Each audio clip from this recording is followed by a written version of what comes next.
ସମସ୍ତଙ୍କୁ ସାରସ୍ୱତ ପ୍ରଣାମ।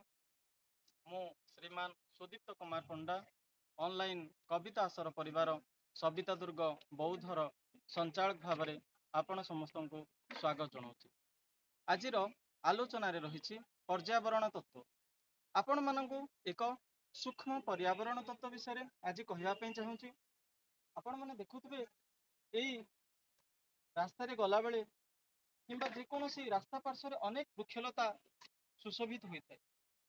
ଆପଣମାନେ ଦେଖନ୍ତୁ କିଛି ବ୍ୟକ୍ତି ବିଶେଷ ଯେତେବେଳେ ରାସ୍ତାରେ ଯାଉଛନ୍ତି ଏଇଭଳି ବୃକ୍ଷଲତା ଗୁଡ଼ିକ ଯେତେବେଳେ ରାସ୍ତା ପାର୍ଶ୍ୱକୁ ଆସି ଯାଇଥାଏ ସେଗୁଡ଼ିକୁ ଧରିକି ଏମିତି ଟାଣିକି ଯାଆନ୍ତି। ପତ୍ର କିଏ ଛିଣ୍ଡେଇକି ପଳାନ୍ତି, କିଏ ଫୁଲ ଛିଣ୍ଡେଇକି ପଳାଏ, କିଏ ଡାଳ ଭାଙ୍ଗି ପଳାଏ।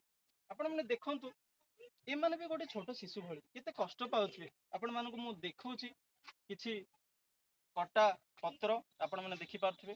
ଏଇଥିରୁ ଆପଣମାନେ ଅନୁଭବ କରନ୍ତୁ ଯେ ଏଇ ଯୋଉ ପର୍ଯ୍ୟାବରଣ ଯୋଉ ତତ୍ତ୍ୱ ରହିଛି ଏଇଥିରେ ଏଇ ବୃକ୍ଷଲତା କେତେ କଷ୍ଟ ପାଉଛନ୍ତି।